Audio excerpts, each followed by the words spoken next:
Wow, that fight with Yennegu's avatar. I'm still catching my breath, Talk about raising the stakes. But the story doesn't end there, right? Not at all. Nope. Things are about to get even more intense. Today we're diving into the aftermath of that battle.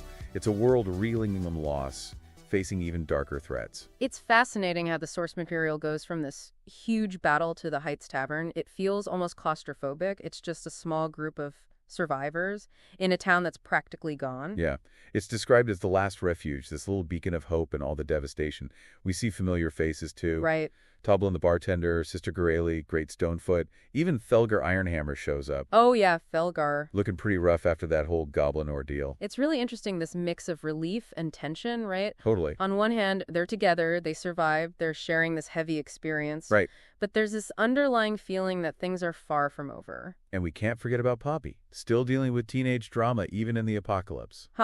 Of course. The source material mentions her wanting Emily Scott's approval. The goth girl from the clothing store. Right. Talk about priorities, huh? Even in the apocalypse, teenage angst finds a way. It's a small detail, but it shows how strong social dynamics are, even when everything's falling apart. So true. It reminds us that these characters, even the non-human ones, have very human desires, like wanting to connect and belong. Exactly. Speaking of human desires, let's talk about Felgar. He's been through a lot, but he still gives the group healing potions. Oh, yeah.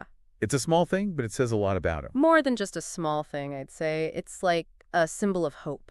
A real, tangible way of showing he believes in you. You think so? Remember, he's the one who sent you on this quest. Oh, right, yeah. He's invested in you succeeding. He's not giving up, even when things look bad. That's a good point. Even in the darkest times, someone's always there to believe in you, to support you. And speaking of support, the target tosser game seems like a simple distraction, but maybe something more. Totally agreed. The source material really emphasizes how simple it is. Right. Almost childlike. Yeah. It brings them joy. It's a break from all the grim reality. It's a chance for them to be human again, to connect. I like that, to connect. And the prize itself, +2 armor with no ramifications. Interesting, right? What do you think that means? It feels like there's more to it. Thinking about the bigger picture, maybe it's a false sense of security. Oh, interesting. This is a world where actions have consequences. Even the smallest choices can change things. Right. So a reward with no ramifications feels off, almost like a challenge. Or maybe it's messing with the rules of the game. Whoa, that's a good point. It's like the calm before the storm, right? A moment of peace before things go crazy. You got it. And speaking of storms, enter Daxton Blackthorn. Oh boy. Talk about a mood killer. His entrance is described as the complete opposite of the target tosser game. Yeah. The music stops, the laughter dies down, Right. Everyone's quiet. It's like the air gets sucked out of the room. Exactly. The creators are definitely trying to show a shift. Yeah. Like a warning. A really powerful threat has arrived. And the source material doesn't hold back on how powerful he is. No, it does not. They say he has the stats of an ancient gold dragon. Ancient gold dragon. Come on, that's not even fair. It's meant to intimidate, of course, but it also makes you wonder, Wonder what? where does this power come from? Oh, yeah. The source mentions a connection to an exceptionally powerful creature, right? I think so, yeah. So Daxton isn't just any villain. There's something more going on, something darker. Okay, now I'm getting chills. And it gets worse because he doesn't just show off his power. He starts playing these mind games. Oh, yeah. Putting down the group's allies, calling them pathetic weaklings. Classic manipulation. Right. He's trying to isolate you. Yeah. Make you feel like you need him. Dependent on him. But he's not just doing it for fun. No. He's setting you up for something much worse. The reveal about Jeb's wife, Rebecca, Oh, man. held captive, threatens with red lightning. That's hitting below the belt. Pure evil. Using someone's loved one against them. The language is interesting there. What do you mean? Red lightning. It's not just a random description. Oh. It makes you think of a specific kind of magic, something beyond the normal spells and enchantments. Yeah, like there's a deeper meaning there. Right. It hints at a bigger hidden power that Daxton might be using. Okay, now my head's spinning. Superpowered villain, mysterious power source, hostage situation, exotic magic, and then he offers this fair game of target tosser. Haha, fair game. With Rebecca's life at stake. Right. But we all know it's rigged. Totally rigged. His +17 to hit modifier. It's almost impossible to win. It's like he's dangling this hope in front of them, this chance to save Rebecca with their skill. But it's a trick, a carefully planned trick to break them. And as the game ends, he gives this speech. Oh, yeah. All planned out. Revealing he never planned to let Rebecca go. Never. He was just toying with them the whole time. Enjoying their desperation. This is where you see how cruel he really is. He's not just power hungry, he's a sadist. He enjoys other people's pain. And he's about to unleash his full power on everyone in the tavern. The meteor storm. The source material describes it so vividly. It's like watching the world end in slow motion. It's terrifying, heartbreaking. You can't forget it. It's a turning point in the story. Right. The end of one chapter, the beginning of a much darker one. The Heights Tavern, the symbol of hope, it's gone. Reduced to rubble. And the survivors have to pick up the pieces and face a future that looks pretty bleak. And just when you think it can't get worse, Miso betrays them. Oof. It's a reminder that you can't even trust people closest to you. Miso's accents are shocking, but That. they make sense if you look at his character. What do you mean? He's always been impulsive, Right. easily influenced by anyone who seems strong and powerful. Yeah. Daxton, with his charisma and promises, he took advantage of that. It's sad, really. Even the best people can be corrupted. And then there's that scene, discovering the dead. Heartbreaking. Toblin, Emily, Billy, Sam Taylor, all gone. It's a powerful scene. It shows the real cost of this whole conflict, the impact it's having on everyone. And then there's Jeb, heartbroken. Yeah. Desperate. He trusts the group with a key and a compass for his son, Ruckus. It's so sad, but there's also this glimmer of hope. That compass is interesting. The source material says it will guide his son home when he needs it. It's like it has its own will, its own purpose. Like it's tied to Ruckus's destiny. Maybe. But before we get ahead of ourselves, we need to talk about Daxton escaping with Miso. Oh, yeah. What does this mean for the group? Are they going to confront their friend? And how could they possibly beat someone as powerful as Daxton? We'll dive into all that in part 2 of our deep dive. You know that final request from Jeb, it really sticks with you. It's not like a key and a compass. It's more like a symbol, right, of his hope. Yeah, of his belief, even after everything that's happened. It reminds us that even when things are really dark, there's still something to fight for. Absolutely. But let's be real, those items are also a bit of a mystery.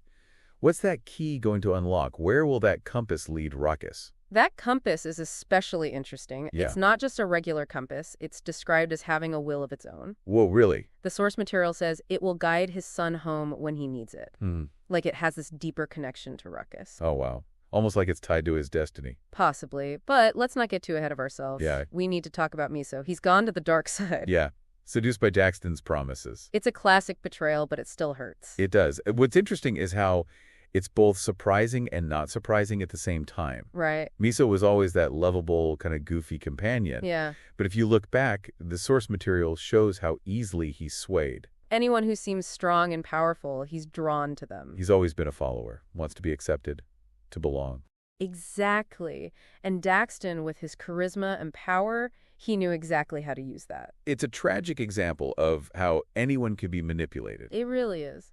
And the fact that Miso played a part in the deaths at the Heights Cavern. Ugh, yeah. It adds another layer to his character. Makes you think, you know? It does. Choices have consequences, even for someone like Miso who might not fully grasp what he's doing. Exactly. Speaking of consequences, Aurora tried to stop him, right? Yeah, she did. Her stunning strike usually paralyzes her opponents. But not Daxton. Nope, it had zero effect.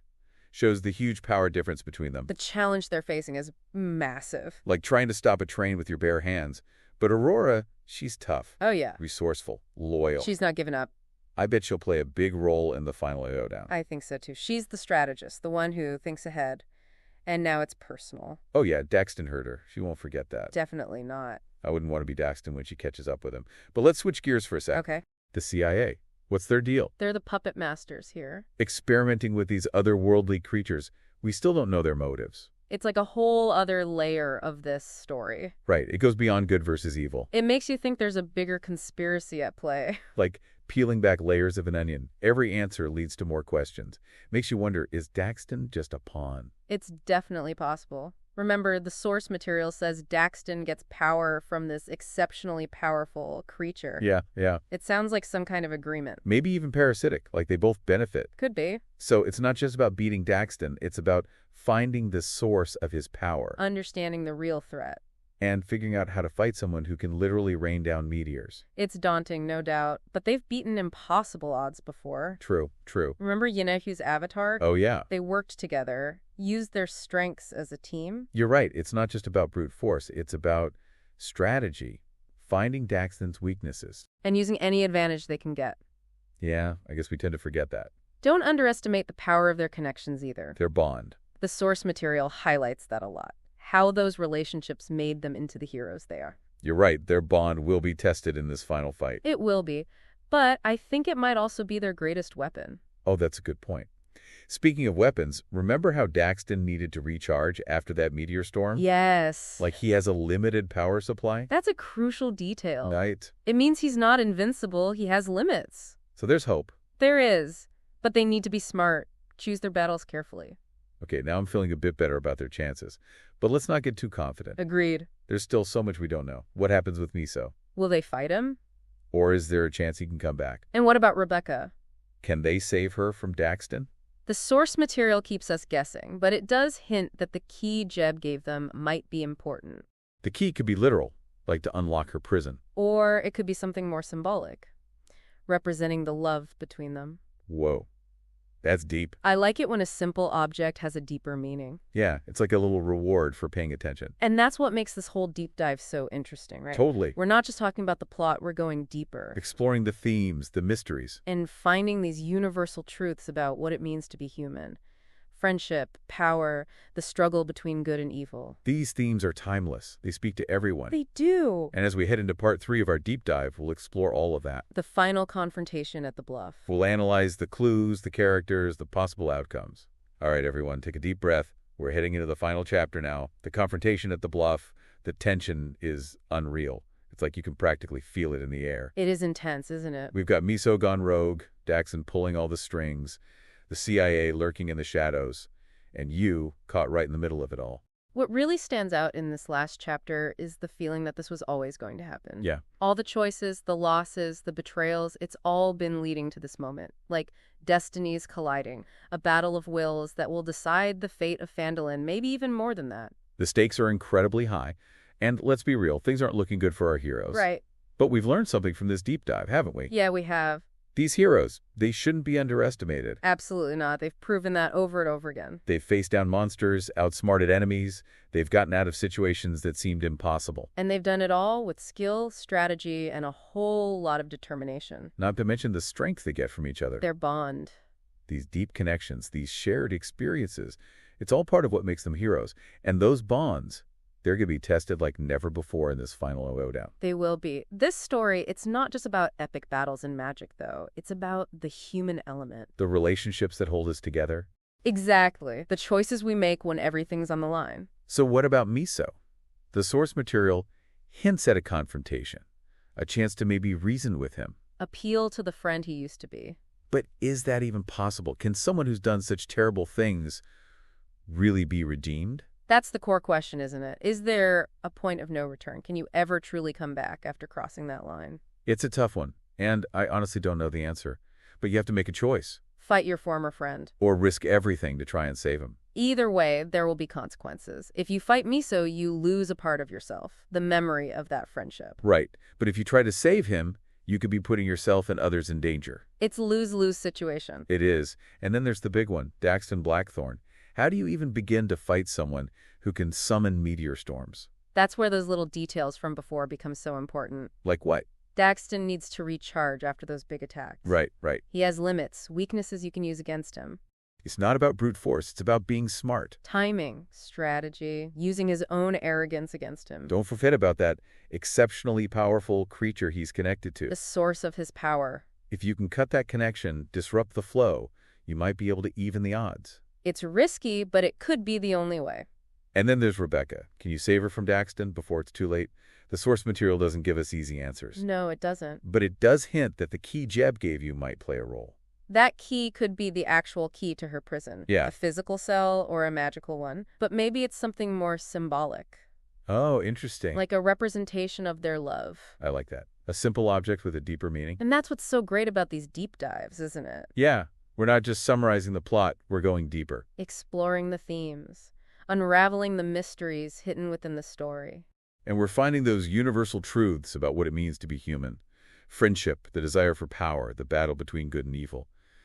These themes, they resonate with everyone, don't they? They do, across time and cultures. And as we reach the climax, the final battle at the bluff, it's up to you, the listener, to decide what happens next. Will you be the hero, the one who triumphs against all odds, or will you fall to the darkness? The choices are yours.